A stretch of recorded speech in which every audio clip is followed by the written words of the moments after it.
আসসালামু আলাইকুম, কী অবস্থা সবার? আশা করি আপনারা সবাই ভালো আছেন।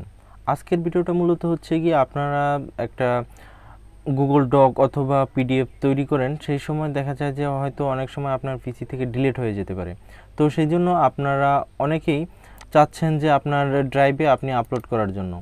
তো আপনি ড্রাইভে আপলোড করে সেখানে বসে কিভাবে কাজ করবেন সেটাই আজকে আমি শেখাবো। তো চলেন শুরু করা যাক। তো প্রথমে আপনারা যে কাজটা করবেন, আপনারা আপনার ড্রাইভ ওপেন করবেন। অ্যান্ড ড্রাইভ ওপেন করার পরে আপনারা আরেকটা কাজ করতে পারেন, আপনারা চাইলে এখান থেকেও নতুন একটা শিট নিতে পারেন। তো সেই জন্য দেখেন এইখানে আপনারা আসার পরে দেখেন এইখানে কিন্তু দেখেন এইখানে শিটের যে একটা অপশন আছে, তারপরে হচ্ছে আপনার ডকেরও কিন্তু একটা অপশন আছে।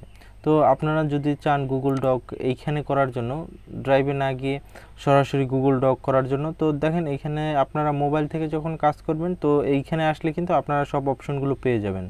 তো সেক্ষেত্রে আপনি এই যে ডক্স এই অপশনটা ব্যবহার করলে কিন্তু আপনি এই কাজটা করতে পারবেন। অ্যান্ড দেখেন এরপরে আসার পরে আমি আমার ওই একটা ফাইল আমি আপলোড করব, এটা হচ্ছে আপলোড ফাইল। তো আমি এখন এই ফাইলটা আমি এই রিসার্চ পেপার এই ফাইলটা আপলোড করব। তো আমি আপনাদের আগে দেখিয়ে নিই, এই হচ্ছে আমাদের ওই ফাইলটা। ওকে, এটা আমি আপলোড করব। তো প্রথমে আমাকে যে কাজটা করতে হবে, নিউতে আসতে হবে, দেন ফাইল আপলোডে আসতে হবে। ওকে, তো আমার রিসার্চ পেপার, এই রিসার্চ পেপার, অ্যান্ড জাস্ট একটু ওয়েট করতে হবে। দেন আমি যে কাজটা বলছিলাম, তো আমার নেট স্লো থাকার কারণে একটু লেট করতেছে। তো এখানে বসেও কিন্তু আপনারা কাজ করতে পারবেন। অ্যান্ড এটা কিন্তু আপলোড হয়ে গেছে। দেন এটা এখন আমি ওপেন করব, এটা এইখান থেকে ওপেন করি। আচ্ছা, এই রিসার্চ পেপার আসছে।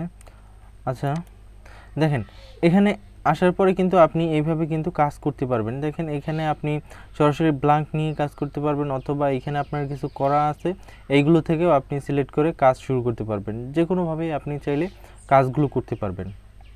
তো এইখানে দেখেন এইখানে কিছু আমার করা আছে এর আগেও। তো এরপরও আপনি দেখেন এইখানে এইভাবে কিন্তু আপনি আপনার সিভি লিখতে পারবেন, অথবা আপনি ব্ল্যাঙ্ক যদি একটা কিছু নিতে চান তাও নিয়ে এখানে কাজ করতে পারবেন। তো দেখেন এই হচ্ছে আমার রিসার্চ পেপার। এই রিসার্চ পেপারটা ওপেন হচ্ছে না, আশা করি আপনারা ট্রাই করলে আপনাদের ওপেন হয়ে যাবে। জাস্ট এই কাজ। এরপর আপনারা এখানে বসে যখন একটা টেক্সট বা কোনো কিছু লিখবেন, এটা অটোমেটিক ড্রাইভে আপনার সেভ হয়ে যাবে। এই যে দেখেন এখানে কিন্তু এখন আসছে। এখন আমি যদি চাই এখানেও আমি লিখতে পারবো। তো এখানে যদি আমি লিখি তাহলে হচ্ছে এখানে অটোমেটিক আমার সেভ হয়ে যাবে।